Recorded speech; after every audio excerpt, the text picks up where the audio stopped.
usted que son los factores que inciden directamente en esta crisis de representatividad que están viviendo los partidos políticos? Hemos visto que la semana pasada tuvimos un reportaje en televisión con respecto a la situación del Partido Socialista y con respecto al tipo de financiamiento del Partido Socialista.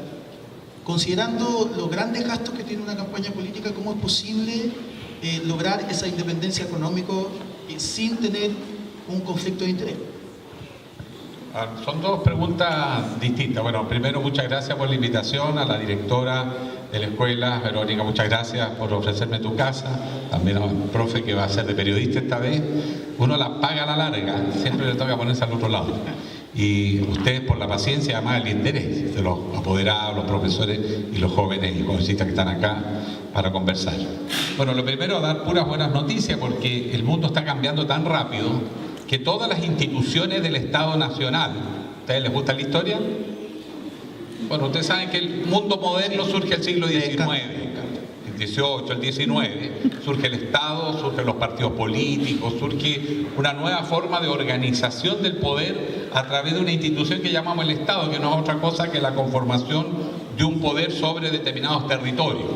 Ahora, esa forma de vida está cambiando, porque hoy día la gente, bueno, para los papás tendrá sentido si yo les digo, por ejemplo, la década de los 50, 60, nosotros votábamos por un determinado partido político que más o menos representaba nuestras ideas y que ofrecía una visión comprensiva del mundo, o eso creían, y además podían anticipar para dónde iba el mundo. Entonces éramos además súper doctrinarios, teóricos, las ideas del partido eran como eternas.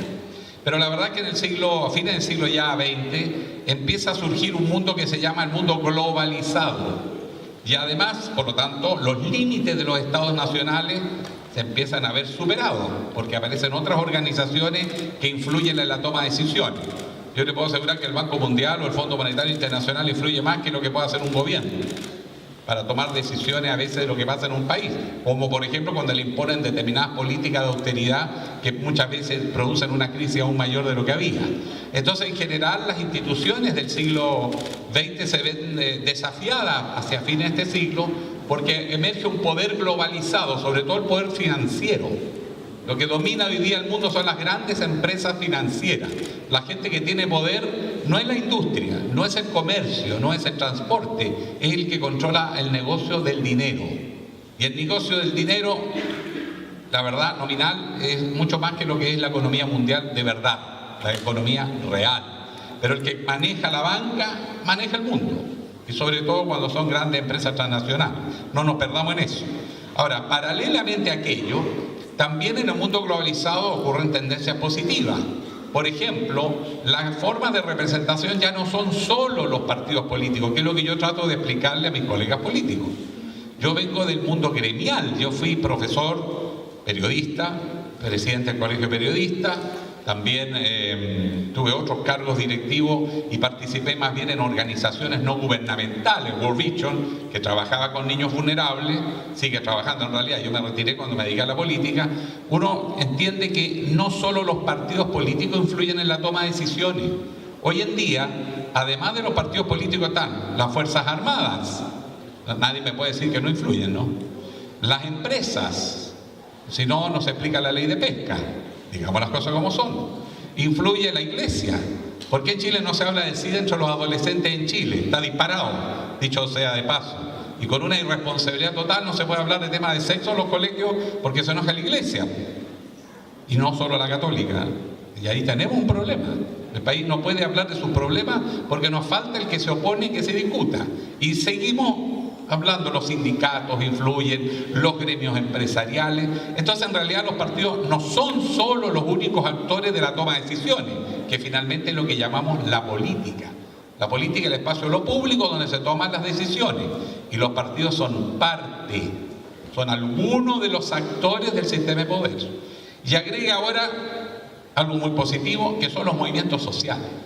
Hacia fines del siglo XIX, comenzó el XX, han emergido con mucha fuerza lo que antes eran muy esporádicos, que son movimientos sociales autónomos, porque a diferencia de los partidos políticos no se proponen gobernar, lo que quieren es influir en la toma de decisiones, en en torno a materias específicas. Por ejemplo, los animalistas, los medioambientalistas, la identidad de género, los pueblos originarios, todos se organizan con un fin específico y no necesariamente para gobernar, pero sí para influir. Medio ambiente, por ejemplo, hay mucha gente que puede ser de centro, de derecha, de izquierda, pero ambientalista. Y para ser animalista no es necesario ser de izquierda. Vas a ser una persona sensible que cree que los animales también tienen derechos y garantías que tenemos que preservar. Y lo mismo pasa en todas las áreas. Entonces, una característica de lo que está pasando hoy, y termino, es que la forma de representación de la ciudadanía va mucho más allá de las instituciones consagradas por los estados nacionales, y por lo tanto el mundo globalizado es un mundo más horizontal, más interactivo, más participativo y tiene muchas formas de expresarse. De hecho, hay, por ejemplo, personas que no pertenecerían jamás a un partido político, aun cuando tengan una orientación progresista o conservadora, pero sí participarían en un movimiento social que tiene fines más acotados, más temáticos. Y esa es una característica. Así que eso tiene que ver con los cambios que están pasando en el mundo, y por lo tanto lo único que yo he dicho, para que no se enojen los partidos políticos, es que claro, se gobierna con los partidos políticos, pero no solo con los partidos políticos, también hay que integrar todos estos movimientos y organizaciones sociales que expresan pensamientos y puntos de vista que no siempre los partidos políticos recogen. Más o menos. Sí, entiendo al punto que menciona usted con respecto a las instituciones externas, por ejemplo, las instituciones financieras que tienen un grado de influencia, pero entendiendo también que el poder soberano reside en los partidos políticos y reside en el representante, por lo tanto, de alguna manera quien tiene que tomar las decisiones para que ese conflicto de interés no exista, claramente son los partidos políticos. Entonces, en ese sentido, o a eso apuntaba la pregunta. Entonces, ¿cómo de alguna manera resuelve ese conflicto? ¿Cuál es el mecanismo real? Bueno, sincerando, los partidos políticos son parte de la estructura de poder, pero por ejemplo, lo que yo estoy tratando de hacer es, siendo una persona, no los voy a engañar, yo soy de izquierda. Yo siempre nací así, soy nortino. En el norte está el origen del movimiento obrero en Chile, en el norte está la organización de los grandes sindicatos, los grandes mutuales y todas las formas de organización del mundo trabajador, del mundo obrero. En el norte surgieron las profesiones técnicas, por la minería principalmente. El norte es muy forjador de la cultura del Chile político del siglo XX. Y desde fines del siglo XIX en rigor, pero sobre todo el siglo XX. Ahí nacen los partidos políticos modernos. El norte es bien importante en Chile, chiquillos. Así que, profesor de historia, cuénteles de eso. Entonces, lo que les quiero decir con esto es que en realidad los partidos políticos son finalmente los que gobiernan porque se organizan para gobernar. Los movimientos sociales influyen, pero no aspiran a ser poder. Y cuando se transforman en actores de poder, en realidad lo que ha pasado es que se han transformado en partido político. Ahora, ¿cómo separamos el dinero o los poderes? Es difícil, porque para hacer política se necesita dinero. Yo hoy día tengo que juntar firmas. ¿Cómo junto firmas? Necesito hablar con los notarios, pero también necesito hacer un poco de publicidad para explicarle a la gente. Tengo que acceder a los medios de comunicación, tengo que hacer desplazamiento por todo el territorio, tengo que viajar por todo Chile pidiéndole respaldo, porque si llamo aquí de un canal de televisión, nadie va a ir a firmar porque alguien llama de Santiago a una cierta actividad. Tengo que ir, conversar con la gente. O sea, la política tiene requiere, como todas las cosas en Chile, financiamiento. Pero nosotros lo que estamos haciendo es una serie de leyes de probidad y transparencia que son sumamente importantes. Es preferible que se pague una parte de los impuestos y se destine a la actividad política que los privados financien la actividad política. Porque el que pone la plata, pone la música. La ley de pesca, la mejor demostración. Pasando a otro tema que tiene que ver con educación, nosotros obviamente no es un programa de televisión, de un colegio, entonces obviamente lo que más nos interesa está relacionado con la discusión con respecto a ciertos conceptos que están en educación, ¿ya? Las generaciones de nuestros estudiantes se manifiestan hasta el día de hoy, parten de este movimiento del 2006. Por lo tanto, candidato, yo le quería preguntar, bajo este contexto, ¿no es cierto?, que todavía se vive desde el 2006, ¿cuál cree usted que es realmente el origen de ese problema de la educación chilena? ¿Es la gratuidad parte de la solución? ¿Es la calidad la que debe primar o la primera podría solucionar la segunda, que es un tema que entre nuestros estudiantes está constantemente en la palestra?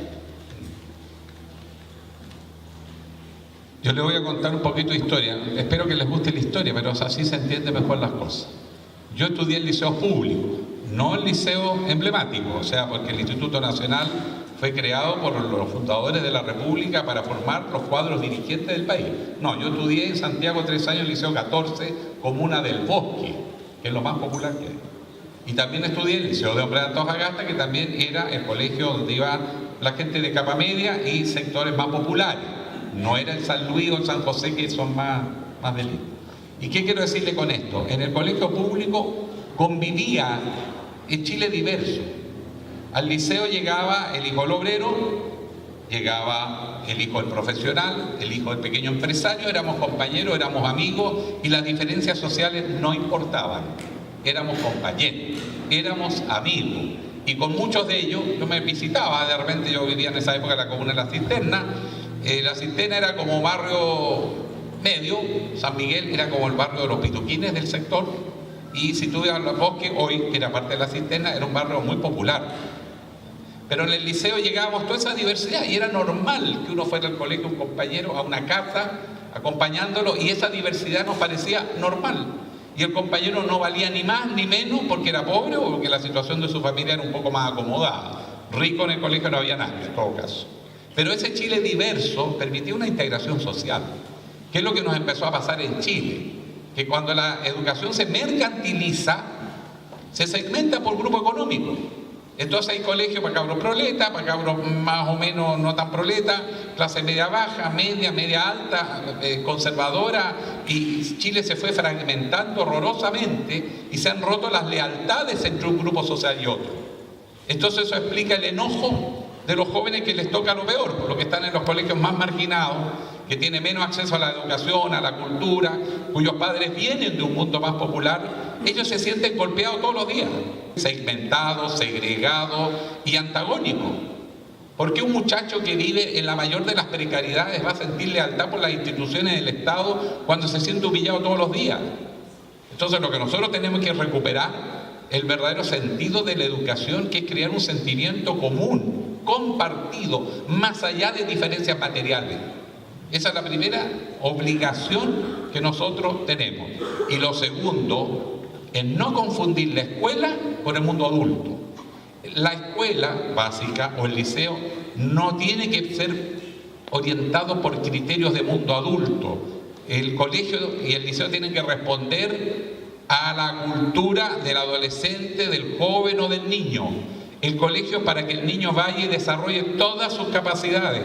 Es un lugar para pasarlo bien. Tiene que ser un lugar entretenido, lúdico, provocador, donde la única exigencia sea ser niño. Y en el liceo, ser un adolescente en pleno desarrollo. No tienen por qué imponernos la lógica del mundo adulto. Esa sobreexigencia que tiene transformado los colegios en un verdadero bullying en la sala de clase, donde un nivel de exigencia sobredimensionado en cuanto a puntajes, porque además se mide la calidad por puntaje en determinada materia y además se mide con pruebas estandarizadas, se perdió toda noción del sentido integrador de la educación. Perdóneme, yo no mandé a mi hijo al colegio para que sacara determinada prueba, puntaje en la prueba CINSE o la prueba de aptitud académica o la PSU, como se llama ahora. Yo quiero que mis hijos sean felices, y uno es músico, y bien, y darle todas las posibilidades, y el otro es periodista, y el otro es profesor. Lo que uno quiere es que sus hijos sean felices, y en la escuela tiene que preparar para ser felices, porque cuando usted tiene una escuela que forma integralmente al niño, salen los talentos, y después se saben desarrollar. Pero eso de cargar toda la mata en castellano o lenguaje, se llama ahora, y matemática, es el mayor error que hemos cometido en educación en los últimos 50 años. Nosotros tenemos que volver a considerar el colegio un lugar de convivencia y de un desarrollo integral de las capacidades, y donde además sea lúdico, sea provocador el colegio, y no como es hoy, que muchas veces, este es un colegio además bastante especial porque tiene proyecto educativo diferenciador, pero usted va a muchos colegios, y perdone que le diga, colegio emblemático. Yo antes, cuando era periodista, visitaba una vez a la semana un colegio, Y un día llegué era Yana Proboste, la ministra en esa oportunidad, íbamos a ir al Liceo 14 donde había estudiado, los chiquillos se enteraron, parece que iba a haber una protesta, entonces al final nos fuimos al Liceo de Aplicación. Y llegamos al Liceo de Aplicación de sorpresa, y fuimos a una sala de clase, y había una profesora haciendo historia, y tenían la pizarra desteñida con tiza, un punteo, y los cabros anotando todo. Perdón, hay maneras harto más entretenidas de aprender historia que eso. ¿Te fijas? O sea, lo mismo que pasaba cuando yo era estudiante. El mundo cambió, la cocina de sus casas cambió. ¿Cómo la escuela va a seguir siendo igual que era hace 50 años? ¿Te fijas? Tiene que cambiar. Yo creo que la escuela como está, muchas son un verdadero bullying permanente. Tener sentado el cabro ahí 8 horas y más encima le metieron jornada escolar completa para seguir lo mismo en la tarde. No, pues. En la mañana, por último, hagamos una docencia entretenida, provocadora, resolver problemas, trabajar en equipo, responder preguntas, aprender a investigar, desarrollar capacidades y vocaciones y aprender a desarrollar esa diversidad de roles. Por ejemplo, y en la tarde dediquémonos al teatro, al deporte, dediquémonos a la música, que el colegio sea integrador. Pero sacamos la educación física de la escuela, diabetes dispara en Chile. Sacamos la filosofía, aprender a pensar por uno mismo. ¿Cómo no va a ser importante la formación de un niño? O empezar a reducir las horas de historia. Pero uno tiene que saber dónde está parado, de dónde viene todo esto. Si el mundo no surgió con el nacimiento de uno. Bueno, materias esenciales que se han sacado de la formación. Por lo tanto, tenemos que volver a la formación clásica. Lo dijeron los griegos, chiquillos. Mente sana, cuerpo sano. Espiritualmente sano, físicamente sano, y usted se predispone a aprender, pero no solo materias desarrollar, sino que desarrollar capacidades. Candidato, vamos a dar espacio ahora para las preguntas de nuestros estudiantes. Vamos dando espacio. Antes que comencemos con las preguntas, queremos saludar tenemos invitados de otros colegios de Peñalolén, algunos estudiantes del Liceo Antonio Hermida Fabres. ¿Están por ahí? Sí. Aplausos. Del Centro Educacional Valle Hermoso, también. Y del Colegio Matilde Huizinabas. Apoderados y tenemos invitados también que han llegado hoy día. Bien, vamos a comenzar con las preguntas. Por acá tenemos una, me van llamando, yo me acerco. Candidato, preguntarle principalmente ¿cómo pretende usted hacer un cambio en este país si está gobernando con la misma coalición y los mismos partidos tradicionales que llevan 25 años en el poder sin lograr ningún cambio muy significativo? ¿Y a qué se refería usted cuando dio una entrevista, una declaración más bien, no recuerdo si al Mercurio, o sea, no recuerdo si al Mostrador o la Tercera, con que la inmigración le está haciendo mal a su región? Eso. A ver, lo primero, solo como un dato esperanzador, los partidos se tuvieron que reinscribir y ocurrió un fenómeno inesperado. Todos creíamos que no se iba a inscribir casi nadie, porque los mismos militantes ya estaban cabreados, cansados y además mejor que ni siquiera se inscribieran alguno de ellos. Pero empezó a ocurrir que se inscribió gente joven. El mismo Partido Socialista, que es el que está más golpeado en estos días en las noticias, el 75% de la gente que firmó son jóvenes. No es gente que tenga experiencia política anterior. Es decir, la sociedad chilena está cambiando y los partidos felizmente también. Y de hecho, las dirigencias de los partidos, muchas de ellas son bastante jóvenes. O sea, se está produciendo un cambio generacional que yo creo que va a revitalizar la política. Segundo, tú tienes que gobernar el país y gobiernas con la gente que tienes a mano y con la gente que está disponible. Pero yo creo que se está produciendo un cambio interesante en la política chilena. Y ojo, no solo en los sectores de izquierda o de centro, también en la derecha ha habido bastante renovación. La UDI estuvo sometida a una crisis tremenda, pero en la reinscripción también entró gente joven. Y por lo tanto es esperanzador que se esté produciendo esta renovación. Y eso te significa que tú vas a poder buscar gente joven. ¿Por qué los viejos no me quieren? Supate que lean el diario todos los días, me tratan para arriba y para abajo. No les fue fácil apoyarme. Y la razón es porque presienten que viene un cambio. Porque cada cierto ciclo, la sociedad tiene que renovar también sus liderazgos. Si cada generación, y no estoy diciendo nada nuevo, así como tiene sus músicos, tiene sus poetas, tiene sus artistas, bueno, también tiene políticos diferentes. Entonces se tiene que ir produciendo un recambio que tiene que ver con lo generacional, que no deja fuera a los buenos políticos viejos, que son como sostienen, representan la experiencia. Es lo mismo que los profesores, ¿cierto? Profesores jóvenes, pero también necesitan algunos viejos que le pongan un poco de dirección, experiencia. La vida es equilibrio. Y yo creo que en la política en Chile, felizmente, se produjo algo inesperado, no digo que haya sido buscado, pero eso para mí es una muy buena señal. Y además, eso mismo está permitiendo que se cambien las composiciones de las directivas internas de los partidos. Por ejemplo, el Comité Central del Partido Socialista, ¿por qué no votó como muchos creían que iba a votar? Porque hubo mucho recambio generacional y gente de regiones. Es un fenómeno interesante. Ahora, respecto a los migrantes, nosotros acá en Chile le echamos la culpa a todos los problemas que hay a los migrantes. En Antofagasta más del 10% de la población hoy día es migrante. Y de 10 niños que nacen en el Hospital Regional de Antofagasta, 6 son hijos de extranjeros. Pero para el norte eso no es nuevo. El norte fue colonizado por migrantes. Mi abuelo fue salitrero, mi papá nació en una oficina salitrera. Fueron migrantes en algún momento. O sea, la mayoría de la gente que viene al norte, ¿por qué tanto croata en el norte? Migraciones. O sea, para nosotros en el norte eso no es novedad. El problema está en que nosotros no hemos desarrollado políticas públicas para hacer del proceso migratorio un tema no traumático. Pero yo les doy un dato. Por cada extranjero que entra a Chile, 2 chilenos salen a estudiar, vivir, pasear o trabajar en el extranjero. En Argentina hay más de 429.000 chilenos viviendo en Argentina. Pregúntele si los discriminaron en un hospital, si los discriminaron en una universidad. Les cuento más, en Bolivia hay estudiantes de Calama estudiando gratis en universidades de Bolivia. Y lo mismo pasa en Argentina, se estudia gratis en la universidad. Salvo que sea privada, pero las universidades públicas son abiertas. Y de hecho aquí de la comunidad ecológica donde yo vivo, yo mismo he patrocinado 2 niños chilenos que fueron a estudiar a Argentina en una universidad argentina. Eso significa que los países vecinos son bastante más abiertos. Entonces, ¿por qué entonces tenemos tanto susto a la migración? Porque no hemos cambiado las leyes y no las adaptamos a un mundo globalizado. Si hoy día todo el mundo viaja, ustedes mismos tienen un horizonte que ya no es Chile. Muchos de los que están aquí van a terminar viviendo por lo menos un periodo de su vida en otros países de América Latina o incluso en otros continentes.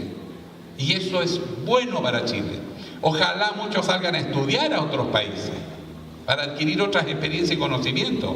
Entonces lo que nosotros tenemos que hacer es ordenar el proceso y bueno, si llegan migrantes, tener una política que nos asegure una migración segura para el migrante y para la población chilena.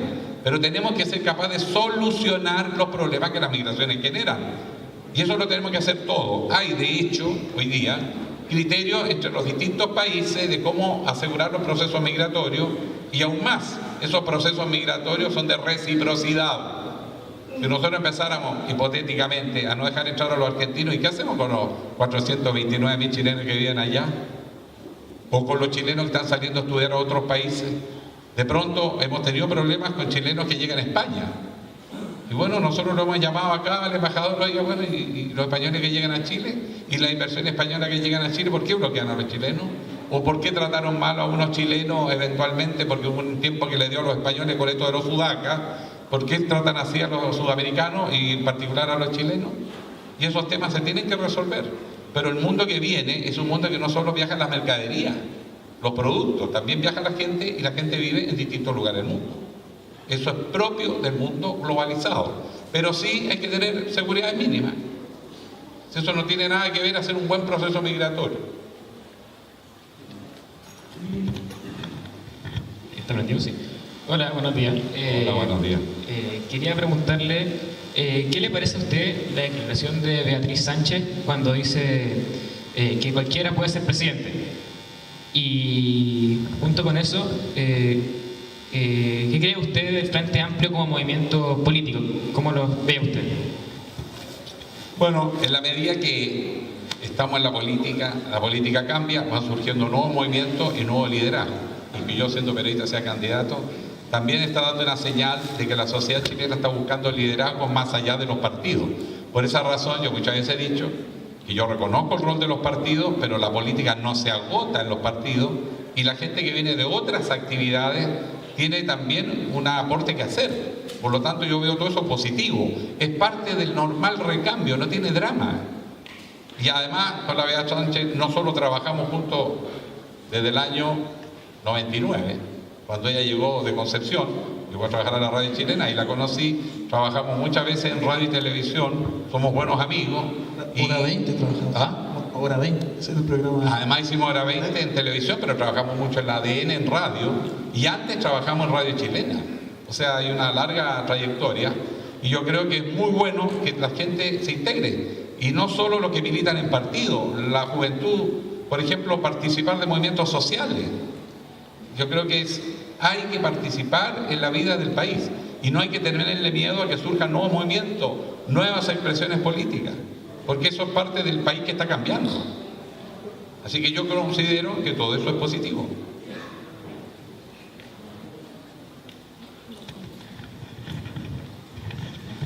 ¿Cómo estás, Alejandro? Buenos días una vez más, me alegra verte. La verdad, las cosas que yo siento un poco sorprendido y con alegría a la vez de ver tu actitud y tu osadía como independiente, tirarse a la piscina en estas condiciones hoy día, viniendo del mundo político, es un poco arriesgado. Pero justo con eso, voy a la pregunta directa para no perder mucho tiempo, es que a la hora de gobernar, cual yo estoy convencido que así va a ser, que tú serás el próximo presidente, a la hora de gobernar, ¿tendrás la misma independencia para escoger a tus colaboradores? Bueno, ustedes han visto que es público y notorio que hemos tenido unos toponcitos en los últimos tiempos por los partidos. Han sido 3 meses, 4 meses difíciles de convivencia, donde hemos estado definiendo y rayando la cancha. Yo creo que los partidos son importantes para gobernar, pero también hay que abrirse al mundo independiente y a la meritocracia. El mérito.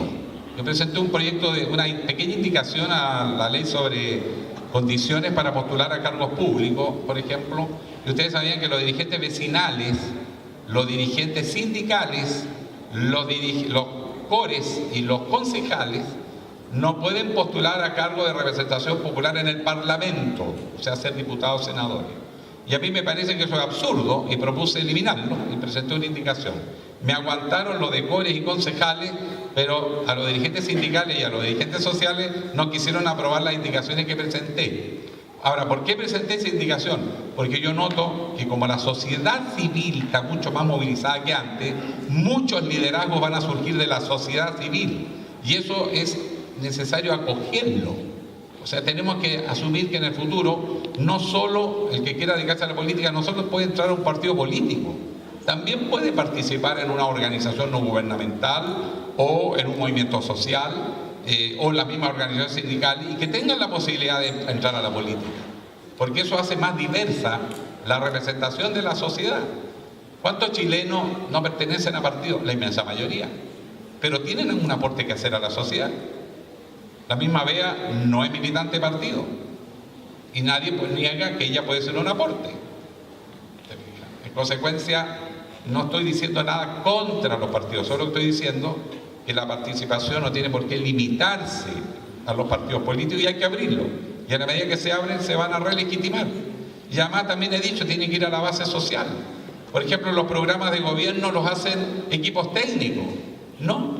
Nosotros tenemos que pensar Chile para los próximos 25 o 30 años, porque la economía chilena y la sociedad chilena se ha mandado un salto tan grande que necesita cambiar los parámetros y los consensos. Tan importante como lo que pasó en los años 90, pero cambió el escenario del mundo y de Chile. Por lo tanto, en Chile tenemos que definir los nuevos anclajes de la convivencia nacional para los próximos 25 o 30 años. Por ejemplo, en los años 90 nadie se cuestionó que la salud fuera posible de lucrar. Hoy día ya ningún chileno aceptaría que a alguien se le niegue una prestación de salud porque el plan o el seguro de salud no le cubre la enfermedad. Imagínese un niño o una madre que lleva un niño a un consultorio y le diga no porque su plan de salud no cubre. Pero está grave, se está muriendo, el plan no le cubre. No, pues. Hoy día eso ya no es tolerable. Entonces tenemos que cambiar el modelo de salud y ir hacia un plan básico garantizado de salud a todos los chilenos, y dejemos la hotelería y todas esas cosas para las compañías que te darán seguros complementarios. O lo mismo pasa con educación. En Chile se instaló de que la educación era un negocio. El tremendo debate que tenemos es que hay muchos que piensan que la salud y la educación deben ser un derecho, y si es un derecho no se puede lucrar, salvo que sea una libre opción. Pero a nadie se le puede negar la posibilidad de estudiar por falta de recursos. Entonces, si tú tienes un proyecto novedoso y la familia quiere, ni un problema. En Chile siempre hemos tenido una tradición de educación mixta. Pero dejar a un niño sin educación, o un joven sin educación por falta de dinero, es algo que hoy día los chilenos no aceptamos. Bueno, esos son progresos, son cambios de época. Y en muchas cosas está pasando eso mismo. Lo mismo pasa con la previsión. Podríamos discutir el sistema previsional chileno, que es lo más asimétrico que hay. Hay como 5 sistemas previsionales, cada uno distinto al otro y con pensiones en general malas. ¿Por qué? Porque hay cosas que no se pueden resolver solos. La sociedad tiene que ponerse de acuerdo y hay garantías básicas mínimas para todos que tenemos que conseguirlas trabajando con solidaridad. Sino, la vida no es solo competencia. Buenas tardes. Antes que nada quisiera decirle que no sepa todos, pero para mí es un placer tenerlo acá, y que sería muy bonito que ganara un candidato del Partido Radical, y que la verdad pienso que, hablando por todo, se le prefiere a usted 1000 veces que a Piñera. Ahí nos queda vuelta. Como primera pregunta, existen cosas bastante mal hechas en este país. Por ejemplo, la organización de la salud pública en este país. Mi hermano es médico general de zona en el Hospital Público de Constitución y tiene que atender a más de 100 personas al día, y a más de una no la puede salvar. Lo que le quería preguntar es, ¿usted qué está dispuesto a hacer para mejorar la organización del Ministerio de Salud en este país? Y como segunda pregunta, nada más por curiosidad, ¿usted estaría dispuesto a modificar una ley tan absurda como la ley 20.000? Vamos por partes. Lo primero, yo creo que en Chile hemos cometido algunos errores de diseño institucional, no mala fe, pero la salud de un país se asegura en la educación, no en los hospitales ni en los centros de salud. Ahí van los enfermos. Lo que nosotros necesitamos hacer en Chile es que la gente no se enferme. 2 ejemplos. Yo les mencioné el SIDA. Cuídense, chiquillos, entre los adolescentes está disparado y están todos tapando el asunto. Eso no es razonable. ¿Y por qué? Porque no se tratan a hablar de sexualidad libremente. Imagínense en un colegio. Cuando esos temas, cuando yo era alumno, tenía la edad de ustedes, lo conversábamos en un colegio público. ¿Cómo el país ha retrocedido en ser incapaz de conversar cosas esenciales de la vida de las personas? Como la sexualidad, por ejemplo. Y en segundo lugar, porque nosotros ya sabemos ciertas cosas. El SIDA se nos está disparando. Eso cuesta plata enfrentarlo. Pero hay otro problema que tenemos, el enemigo invisible, la mala alimentación que se ha ido imponiendo en Chile, sobre todo en los sectores populares, está produciendo una obesidad que era desconocida. Antes el problema nuestro era la desnutrición, hoy día la obesidad. Pues bien, se está disparando la diabetes. Yo les puedo dar un dato de Antofagasta, porque es mi zona y he estado, por supuesto, más metido con más tiempo, pero conversando con el director de salud de Antofagasta, el doctor Samir Nayar, me decía, mira, 1/3 de los recursos que vamos a tener que utilizar en salud va a ser por consecuencia de la obesidad y la diabetes. Entonces, ¿qué es lo que tenemos que hacer? Evitar que la gente se enferme. Entonces, en vez de gastar la plata prestando a la salud cuando ya se enfermó, pongamos ese dinero en educación y en deporte. Pongamos a todos los chiquillos a hacer deporte. Pongamos a todos los chilenos a hacer atletismo. ¿No? El deporte no es solo fútbol. Y además, a llevar una vida sana. Hay que destruir todas esas campañas publicitarias que están alentando la mala alimentación de los chilenos, lo están enfermando a todos. Hay países que se compraron todo esto de las burguerinas y todas esas payasas raras de comida chatarra y empezaron a ver cómo se les disparó de repente todas las enfermedades. Lo pararon en seco, por ejemplo, en China. Y la población recuperó su buena alimentación, población sana. Entonces lo que nosotros tenemos que entender es que los problemas de salud no se consiguen construyendo más hospitales y más hospitales, sino que buscando las causas. Y si nosotros somos capaces de mejorar la calidad de vida de los chilenos, fundamentalmente a través del esfuerzo de la salud y el deporte, nosotros vamos a invertir un peso en vez de 3 una vez que se nos enfermaron los perros. Entonces hay que invertir la lógica de que la salud es un tema de educación, no de hospitales. Y eso te va a bajar la presión a los hospitales, porque si no, van a seguir creciendo y no va a haber hospital suficiente para una población con los índices disparados que tienen de enfermedades que son perfectamente predecibles y atajables. ¿Cuánto nos va a costar cuando el país asuma que tenemos el SIDA disparado? ¿Cuánto va a costar atender eso? O la obesidad. 1/3 del presupuesto de Antofagasta está calculado que allá vamos. Hay que pararlo ahora porque si no, no va a haber dinero en el mundo para tener un buen sistema de salud. Y lo otro es la salud primaria. La salud primaria es muy importante. ¿Por qué razón? Porque te permite llevar el control del niño sano, pero también el control del adulto mayor. Entonces hay que evitar que la gente llegue a los hospitales. En Chile, a todos nos ha pasado que de repente en la noche un hijo se enferma, tiene fiebre, ¿y de dónde parte uno? Al hospital. Y entonces el hospital le cuesta 5 veces lo que cuesta en un consultorio básico atender un resfrío o una gripe que se complicó. Entonces la red primaria de salud es clave en este proceso. Tú mencionaste una ley. ¿Cuál era esa, perdón? La ley Pichemir. ¿Cuál es esa? La de la ilegalidad del cannabis medicinal. Educación otra vez, chiquillos. Olvídense la represión. La represión no ayuda en nada. Es la educación. La educación de lo que tú consumes o no. El alcohol, si tú tomas un vaso, es sano. Si te tomaste la botella, es insano. La marihuana, te pegaste un pito en un momento cuidado, en un determinado lugar, puede tener hasta efectos medicinales. Y por último, recreacionales. Es tu derecho. Nadie te puede obligar ni castigar. Pero tienes que saber que todo en la vida cuando se dispara es negativo. Entonces la única persona que te puede defender eres tú mismo. Y lo que podemos hacer los demás es, los viejos, enseñar las experiencias anteriores para que cada uno de ustedes libremente se cuide y sepa las cosas que hace. Pero la represión, primero, no sirve absolutamente de nada.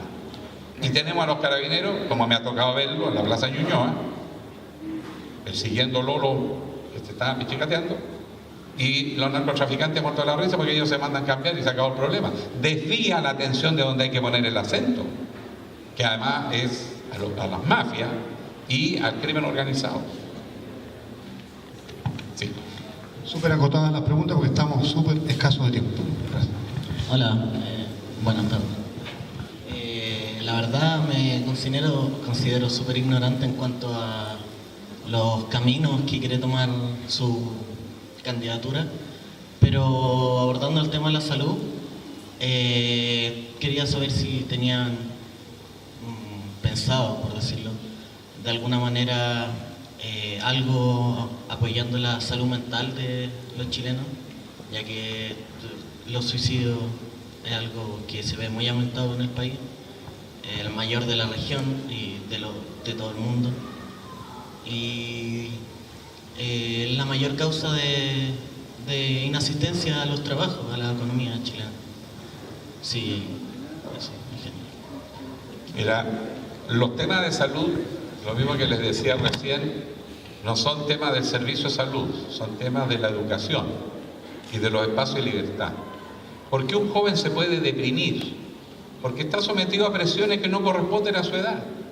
Si la misión de un niño es estar abierto al mundo y aprender, no es estar logrando rendimientos sobredimensionados pensando que es un adulto. Entonces hay que sacar la competencia, hay que sacar esa cosa estresante de exigencia que se pone, por ejemplo, en este país hubo un momento, no sé si sigue ocurriendo, que hasta para postular a un colegio, escuela parvularia, le tomaban pruebas de conocimiento a los niños. Eso estamos volviendo locos. Si la misión del niño es ser niño, no es estar logrando puntajes determinados. Los colegios de y por lo excelencia. tanto, En los colegios de excelencia, sí. Sí, pero eso yo encuentro, perdón, encuentro que es desnaturalizar la educación. El niño va a la escuela para ser feliz y aprender a ser una persona plena. No va para que lo midan, porque le introduces un factor. Entonces, cuando lo tienes hacinado todo el día en una sala de clase, metiéndole información en la cabeza, ni siquiera conocimiento, información, para que después lo repita en una prueba estandarizada, lo estás matando. Y además le está matando la creatividad, la independencia, la autonomía, el espíritu crítico. En consecuencia, yo creo que es más el entorno que está generando que Chile tenga pues ese estrés. Y ese estrés que se produce en los colegios es porque están creyendo que la calidad se mide en un puntaje, fíjate, de capacidad de contestar pruebas que son estandarizadas. Olvídense, esa gente en el mundo laboral no ha tenido ningún éxito. Lo que hoy día se requiere son capacidad de resolver problemas, no de contestar pruebas estandarizadas. O sea, además se están equivocando, pero están vendiendo como éxito el puntaje. Y lo único que induce a una competencia desenfrenada y una autoexigencia que va más allá de lo que le corresponde a un niño. Yo creo que lo mismo pasa en el mundo adulto, en las empresas. En Chile las jornadas laborales son eternamente largas. Y más el tiempo de transporte. La gente vive para el trabajo. ¿Cuántas horas se demora cualquier persona en llegar a su lugar de trabajo si toma locomoción colectiva? 2:30. Yo me demoro de Peñalolén al Congreso 1:15, de ida y de vuelta. ¿Cuántas horas al día se pierden arriba de la micro? Pero más encima te tratan mal en el trabajo. Porque en Chile hay maltrato muchas veces en el mundo laboral. Y por lo tanto las enfermedades mentales en Chile se refiere que la convivencia entre los chilenos está mal. Hay niveles de sobreexigencia abusivas y además equivocadas. Por lo tanto, hay que poner nuevamente el énfasis. Claro, hay que ayudar al que está fregado, pero hay que pensar en intervenir en las condiciones que hacen que tengamos un país con tal nivel que es de loco este país, de repente, literal, la cantidad de personas con problemas psiquiátricos. Pero no es porque nacieron, es porque el entorno los dejó arrinconados con tal desesperación que entonces empiezan a desarrollar esta enfermedad.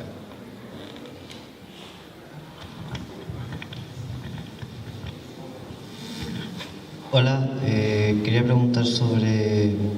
¿Usted sabe que la población homosexual, bisexual, en general, gente de distinta orientación sexual a lo que es la heterosexualidad, es no menor en Chile y por tanto la gente que le desagrada, en general homofobia, tampoco es menor?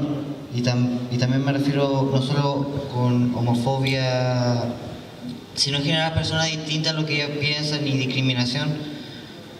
La primera pregunta sería, ¿qué haría usted si sale presidente de la República para cambiar este tema? Y la otra, la ley Zamudio, como muchos la conocen, protege a los transexuales, pero de mi punto de vista, deja de lado a todas las otras sexualidades, heterosexual, bisexual, pansexual y muchas otras orientaciones sexuales. Mira, en el Congreso no todo se arregla con leyes, pero ayuda. En el Congreso aprobamos, y yo estoy de acuerdo con eso, avanzar en general, pero ahora hay que entrar en la discusión que se llama en particular, que es construir el articulado de un proyecto de ley de identidad de género. O sea, lo que nosotros tenemos que lograr en Chile es que cada uno pueda vivir libremente su identidad sexual y que tenga la misma garantía y los mismos derechos. La homosexualidad, la bisexualidad no son opciones, como algunos dicen, sino que es una tendencia que está en la persona. Y por consiguiente nadie puede obligar a otra persona a vivir arrinconada, a vivir avergonzada por los prejuicios que otros tienen hacia ella. Por lo tanto, nosotros tenemos que primero igualar el derecho a vivir la identidad sexual, que es mucho más que la pura sexualidad, la identidad sexual. Incluso más, en Chile se ha planteado un debate sobre matrimonio igualitario, al cual yo estoy de acuerdo. Las personas no solo tienen que ser respetadas, que no la ataquen, sino que tienen derecho a vivir con la persona que se ama. y vivir y protegerse mutuamente, pero no solo por razones de previsión, de herencia y otras cosas, sino por la dignidad de su relación. Y por lo tanto estamos avanzando en esa agenda. Ha costado sus empujones, pero yo creo que el país va más o menos lento, pero va bien en el sentido de llegar a aprobar la ley de identidad de género y matrimonio igualitario. Ahora eso te va a llevar después al tema de la adopción. Ahí también hay que entender que la adopción es el niño el que decide o la niña. Y por lo tanto, si su madre es lesbiana o tiene una tía y murió la madre y el padre, y hay una tía lesbiana y el niño se identifica con ella, y hemos asumido todo que la homosexualidad no es una enfermedad, sino que es una tendencia, no veo la razón para que no pueda hacerse cargo el niño si el niño confía en esa persona y esa persona lo va a cuidar. Porque esa persona, el hecho de que tenga una identidad sexual determinada, no significa que sea abusador de niños, ¿eh? Ojo, son cosas muy distintas. Hay personas que son heterosexuales y abusadores de niños o de menores de edad, del otro sexo. Entonces, cuidado que de repente aquí se confunden cosas que son profundamente diferentes. Pero tenemos que avanzar a un Chile más tolerable, más razonable, más respetuoso entre nosotros y no arrinconar a nadie a los niveles de angustia y la desesperación que terminan estos problemas psiquiátricos, entre otras causales. Bien, estamos ya cerca del final del tiempo acordado. He conversado con la gente encargada, vamos a pasarnos 10 minutos, pero no van a alcanzar. Hay demasiadas preguntas, mucho el interés, dado que son voluntarios, la asistencia de hoy día, los que están aquí son todos voluntarios. Así que continuamos con lo que alcanzamos, ¿sí? Buenas tardes. Quería preguntar sobre algo muy importante que todavía no se ha hablado ahora, que muy sinceramente, ¿qué piensa usted como candidato a la presidencia, pero lo que realmente piensa, no lo que supone que queremos escuchar, sobre el aborto? Uy, hay un proyecto de ley que tenemos en el Congreso que es interrupción del embarazo en 3 causales. El primero, en todos los países del mundo no hay 2 opiniones. Cuando una madre está en riesgo, prevalece la vida de la madre. En el caso, hay que ser cuidadoso, pero en caso de niños que nacen con malformaciones al punto que no tienen cerebro, que no tienen pulmones, qué sé yo, es la madre la que decide. Incluso más, en los casos de violación, yo también estoy de acuerdo. ¿Por qué razón? Porque no puedes victimizar 2 veces a la misma persona. En Chile, los embarazos por violación no son entre población adulta. Una persona adulta que es violada, lo más probable es que se va a ir de inmediato a un centro de salud, se va a tomar la píldora de día después, va a hacer aseo higiénico, la van a ayudar. Pero ¿y qué hace una niñita que es violada sistemáticamente? Más encima la van a meter presa. O sea, ¿a quién se le ocurre en la cabeza responsabilizar a una víctima de su situación? Entonces hay que despenalizar. Eso no significa que la ley diga que siempre tendrá que hacerse. No, la mujer es la que decide en esas circunstancias. Dicho eso, por los proyectos que están hoy en el Congreso, está el aborto como método anticonceptivo. De verdad, no se lo recomiendo a nadie. Yo no he estado en esa situación, pero he tenido gente muy cercana en situaciones de ese tipo y le digo, destruye cualquier relación de pareja. Por lo tanto, la educación sexual en los colegios es esencial. Este es un tema tan importante como otro. No tiene por qué haber tabú. La educación sexual los va a cuidar. No tiene necesidad de llegar a situaciones tan dramáticas. Pero las escuelas tienen que abrirse, el país tiene que dejar de andar considerando que hay temas que no se pueden hablar. Si no lo habla en la escuela y con sus padres, ¿con quién los habla? Nosotros necesitamos en Chile es una política de educación sexual. Un solo dato, ¿saben cuántos embarazos adolescentes hay en una comuna popular en Santiago y una comuna de acá del sector oriente? ¿Tienen la estadística? 6-1. 6-1 es educación. Entonces no tienes que llegar a soluciones tan traumáticas si tú tienes una política de educación sexual y una ayuda efectiva. Cuando la Lola se puso con el pololo, que es normal que eso pase y que tomaron, espero que sea con cariño, con amor, con cuidado. Y bueno, si quedó embarazada, tiene que ir al consultorio y tiene que ayudarla. Ahora, lo lógico sería que tuviera tal relación de confianza con sus padres, que eso se hubiese discutido antes. Y lo mismo en el colegio, tiene que tener los jóvenes posibilidad de conversar estos temas normalmente, ¿cierto? Es cosa de una cultura del autocuidado. Eso.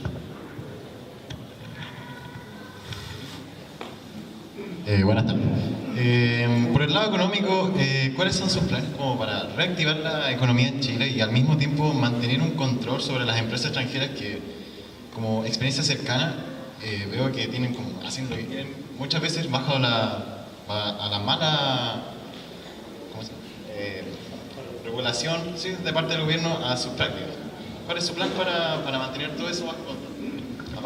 Bueno, yo soy muy partidario de la inversión extranjera bajo ciertas reglas. Respeto al medio ambiente, respeto a los derechos laborales y lo que se llama desarrollo sustentable. Y cuarto, desarrollo con asociatividad. En otras palabras, además yo soy de regiones, entonces tenemos todo el complejo. Bueno, Santiago también es región, entre paréntesis, pero en general, en la región nosotros tenemos un problema. Las empresas vienen, se instalan, todo emprendimiento genera una perturbación de la vida de una comunidad, pero todos se pagan los impuestos en 3 comunas de Santiago. Entonces la asimetría, que allá nos quedamos con el problema, y los beneficios se ponen en 3 comunas de Santiago, particularmente en 2, Las Condes y Vitacura. ¿Qué hace el resto de las comunas de Chile? Que se traigan el humo, la contaminación, el tráfico de camiones, el aumento del riesgo de vida por accidente, la destrucción de sus calles, la saturación de sus ciudades. Entonces hay una reclamación de un nuevo trato. Y lo otro que nosotros debemos poner, que las inversiones extranjeras implique crear valor agregado. Quiero explicarlo ya que hiciste una pregunta técnica. 1. Chile agotó la posibilidad de desarrollarse solo exportando materias primas. Ya no da para más. Lo que se pudo haber hecho ya lo hizo. Pero Chile vive de 6 o 7 productos. Es una canasta, pero enana. Entonces el pobre cae y se van las divisas del país mayoritariamente. Entonces no podemos seguir viviendo solo de la explotación de recursos naturales. Tenemos que poner a valor agregado a esas mismas exportaciones y entrar a las nuevas áreas económicas. Por ejemplo, en el norte de Chile, sobre todo en Atacama, que la lleva, Antofagasta va como segundo, Coquimbo, es lo que se llama las energías renovables no convencionales. Tenemos sol, pertenece a todos los chilenos. Nadie se puede apropiar, no depende de los ciclos económicos. El viento, el mar, somos el país del mundo, si tomamos en cuenta los archipiélagos, con mayor costa del mundo, la energía del agua, la energía de los vientos, esa energía, la geotermia, la cordillera que tenemos y que nos produce tantos terremotos, imagínense que tiene además energía. Si algo sobre en Chile es energía. Bueno, si nosotros desarrollamos una política de desarrollo de energías renovables como meta nacional, vamos a ser campeones mundiales en la generación de energías renovables. Por las razones breves que le he dicho. Además, el desierto de Atacama, ustedes saben, es el que tiene mayor radiación del mundo. Tanto es así que los equipos que se importan duran re poco, porque es tanto la energía que se genera que los destruye. Entonces tenemos que desarrollar nuestra propia solución tecnológica para poder además crear industria, no solo aprovechar la energía contratando españoles y búlgaros que vengan a instalar las cosas. Construyamos en Chile tecnología, hagamos innovación en Chile. Todos estos CFT, todos estos institutos profesionales, démosle profesiones a los chiquillos que tengan posibilidades de especializarse en la fabricación, instalación, reparación de todos estos soportes tecnológicos nuevos que no son tan complejos, y entremos a generar industria a partir de la energía. Antes teníamos una tragedia, no tendríamos hidrocarburos ni carbón de calidad. Hoy día tenemos lo que va a ser la energía del futuro y no necesitas centrales tipo Aysén que te van a perturbar la mayor reserva de agua dulce del planeta, junto con la Antártica, debe ser las 3 primeras del mundo, y además con un paisaje único donde el desarrollo de la naturaleza y de un turismo no agresivo le puede dar un tremendo sello a Chile. Es uno de los pocos lugares del mundo con esa belleza y esas condiciones. Entonces podemos equilibrar desarrollo con energías renovables. Y lo otro, lo saben ustedes mejor que yo, la revolución de las telecomunicaciones. Hay que subir a Chile a la web. Incluso lo que está pasando hoy día en Chile, ojo, con los jóvenes, que están entrando en los servicios de alta generación a partir de las altas tecnologías y se están poniendo a niveles de países desarrollados. Porque hoy día basta la idea y tú puedes hacer un negocio de muchos miles de millones de dólares. Son ideas. ¿Cuánto le costó? Me tocó ir a China, quedé impactado. Fui a Alibaba, que ustedes saben que es la mayor comercializadora que hay en el mundo de comercio electrónico. Bueno, lo primero, edad promedio en la empresa, 27 años. Y yo pregunté, bueno, ¿y qué pasa cuando llega a los 35 o 40? No, no hay problema, porque esta empresa ha crecido tanto y todos son parte, tienen propiedad, una parte obviamente pequeña, pero con lo que gana esta empresa, que es la más grande del mundo, todos se jubilan y se van a los 40 años, tienen resuelto su problema económico.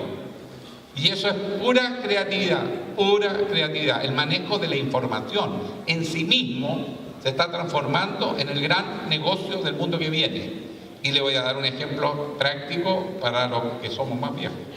Yo estuve en Coyhaique, precioso Coyhaique, hace años que no iba, y fui de nuevo, haciendo política. Bueno, Coyhaique es un paisaje que es conmovedor. Y yo que pensaba, mire, está entrando el turismo, pero esto podría adquirir unas dimensiones gigantes donde todos ganan, porque la gracia del turismo en Chile es que no es el turismo de los grandes resorts, sino que es de pequeños propietarios. Si un pequeño campesino con ese paisaje maravilloso, el Banco Estado se dedica a prestarle plata a la pyme y no a los grandes grupos económicos, como debería ser, y para lo que nació, y le hace un crédito blando, y ese señor construye 6, 7 cabañas, bien equipaditas, y las sube a la web, con un estándar de calidad que le certifique la Corfo. Pero además, los jóvenes de Coyhaique, deportistas, forman una pequeña empresa de turismo aventura. La naturaleza la tienen ahí, chiquillos, eso es disponibilidad de todo. Y otro grupo de jóvenes que son artistas, no necesariamente profesionales, y suben a la red su producto de cultura y folclore. Y vienen los vecinos que les gusta la cocina y levantan la web todo un proyecto de comida sustentable, de comida sana, autóctona. Y usted tiene un paquete turístico salvaje. Si lo sube a la web, esas 4 cosas juntas en un paquete turístico, le puedo asegurar que hay más de un gringo en el mundo que vendría derechito ahí. Y lo hace el hombre común, el vecino común y corriente, no el gran accionista, no la cadena hotelera. Ese Chile es posible. El Chile de la pyme, de la pequeña empresa. Por eso que tenemos que entrar al siglo XXI rápido y ir al 4.0, ojo, cuando ya los chinos están pensando en el 5.0, y entrar a subir a todos los chilenos a la web, porque cambia la dimensión de todo. Por ejemplo, en el norte no hay médicos, especialistas, pero con la telemedicina se resuelve el problema, en gran medida. La educación a distancia, todo cambia de dimensión. Entonces esa inversión es esencial para poner a Chile en la modernidad. Entonces, si nosotros invertimos en una cuarta patita, que sería la infraestructura, porque somos un país exportador, nuestros puertos están perdiendo competitividad, San Antonio tiene que ser el gran puerto del Pacífico, y además tenemos que modernizar los puertos de Talcahuano, Antofagasta y Iquique, y probablemente vamos a hacer un puerto también en la tercera región. Tú tienes una política de puertos con carreteras y pasos fronterizos con los países vecinos, y aumenta la escala de la economía chilena porque somos muy chicos. Pero si nosotros nos integramos con los vecinos, podemos salir a los grandes mercados internacionales. Entonces, ¿qué es lo que necesitamos? Esta cuestión no lo resuelve el mercado ni el empresario individual. Esto requiere política de Estado, visión estratégica, largo plazo. El Chile que queremos en el horizonte, entonces las políticas públicas van creando las condiciones para que los particulares vayan realizando los emprendimientos, pero con una visión y un apoyo que el Estado le da. Entonces hacemos una nueva economía para el siglo XXI, donde los chilenos no vamos a ser solo empleados, ni nos vamos a dedicar a limpiar el supermercado y hacer el aseo, sino de verdad vamos a tener capacidad de desarrollar nuestro potencial creativo en una economía diversificada. Gracias. Hola, primero que todo, buenas tardes a usted y a todos los presentes. Le quería preguntar acerca de qué piensa usted sobre las AFP y el aumento en la edad de jubilación. Sobre la edad de la jubilación, pregúntele a cualquiera de los adultos que está acá qué pasa cuando uno cumple 55 años. Vaya a conseguir pega. Entonces, ¿cómo le van a pedir a la gente que jubila a los 70 si a los 55 lo echan del trabajo? En minería, a los 50 años empiezan a cortar a los viejos.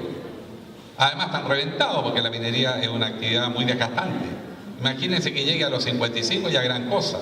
Lo van a hacer esperar hasta los 70 años cesantes para que empiece a cobrar su seguro de cesantía. Yo creo que el que dijo eso no tiene idea de cómo funciona el mercado laboral chileno. Además, ustedes conocen a sus profes. ¿Cuántos tendrán que desgastarse un profesor para llegar a los 70 años y poder jubilar? Yo hice clase muchos años y uno se va dando cuenta de la distancia que se va generando con los jóvenes. Yo empecé a los 23 años como profesor en una universidad. Al comienzo era pura empatía. Después, a los 50 o a los 40, igual. Porque uno era como hacía clases en universidades que eran escuelas de sociología, yo soy sociólogo, o de periodismo, soy periodista. Claro, uno es como un poquito modelo, ¿no? A los 40 años, porque estaba en el momento pic de la carrera. Pero difícilmente yo iba a ser buen profesor a los 60 años de periodista, porque el cambio tecnológico, el cambio de la manera de informarse, de comunicarse, es tan grande que le hice un favor al periodismo de irme a retiro y dedicarme a otra cosa, la política. Porque los ciclos son distintos, entonces uno tiene que saber hacerse a un lado. Pero ojo, la capacidad de reinventarse tiene que implicar una inversión, no es llegar de alargar las carreras. O sea, no me parece justo alargar la edad de jubilación sin ofrecer condiciones para que la persona de verdad eso le signifique una mejora. Punto 1. Ahora, respecto al sistema previsional, esto nació de un engaño. Que nadie se equivoque. Se le mintió al país con el sistema de la AFP. Se dijo que imponiendo menos iban a tener mejores pensiones. Se dijo, porque yo soy testigo, yo fui periodista y entrevisté a muchas personas. Decía, pero ¿cómo? ¿Van a invertir menos y van a ganar más? ¿Qué quiero decir con eso? Lo que pasaba es que en los años 80 Chile estaba con la economía quebrada y nos obligaron a todos a ahorro forzoso y se inventó esto que es un ahorro obligatorio, porque te sacan la plata de tu sueldo y te la tiran al pozo, donde no tenemos ningún control de nuestra plata. No podemos decir ni pío. Ahora se flexibilizó un poco y uno podía cambiarse de fondo, pero es curioso porque hacen un mal negocio y pierdo uno y la AFP sigue ganando. Es el único lugar en el mundo que pasa eso. En consecuencia, yo creo que hay un fracaso del sistema previsional chileno. Ojo, el 40% de los chilenos no tienen ninguna previsión. Además de la AFP, está Cabredena, Dipreca, el Seguro Social, el Pilar Solidario. O sea, la AFP es parte del problema, no es todo el problema previsional. Yo creo que Dipreca hay que ordenarlo, Cabredena también, pero eso funciona un poco mejor, pero está quebrado. Hay que buscar alguna solución a eso y ya es otro tema. Ustedes quieren ir a la AFP, FAFP. Nosotros tenemos que volver a lo que era antes, que es el aporte del trabajador, el aporte del empleador y el aporte del Estado. Y además, tripartito, sistema mixto. Y además, por lo menos unos 10 años, necesitamos que parte del aporte del Estado vaya a los actuales pensionados. Porque una cosa es reformar un sistema previsional para 25 o 30 años más y otra para los que hoy día están pensionados. Y también nos tenemos que hacer cargo de los hoy pensionados. Entonces toda esa plata no puede ir, como algunos quieren, a la cuenta individual. Porque le va a estar pasando más plata a la AFP. Es una locura. Lo que tenemos es que crear un sistema distinto, como pasa en muchos países como Canadá. Está lleno de experiencia el mismo Uruguay, que hay fondos autónomos que no tienen que ver con el gobierno, se maneja con tipo banco central, donde tú pones tus depósitos y eso tiene que ir a inversión productiva. Porque el otro problema que estamos teniendo en Chile es que el ahorro de la AFP, el 45% ya salió al extranjero, está creando riqueza en otro país. No estamos desangrando, pues le estamos dando transfusión de sangre a otros países y nosotros no tenemos plata para invertir en puertos, en las universidades, en la reforma educacional, en la mejora del sistema de salud, en las infraestructuras, modernización de puertos, aeropuertos, en todas estas telecomunicaciones que hablamos. Hay que generar esas redes. De Arica a Magallanes. No me fue bien el fin de semana, bueno, pero en fin. de Arica a Magallanes, todos en la red. Eso hay que invertir miles de millones de dólares. ¿Dónde están? En los fondos de ahorro los chilenos. ¿Pero dónde están ahora? En el extranjero.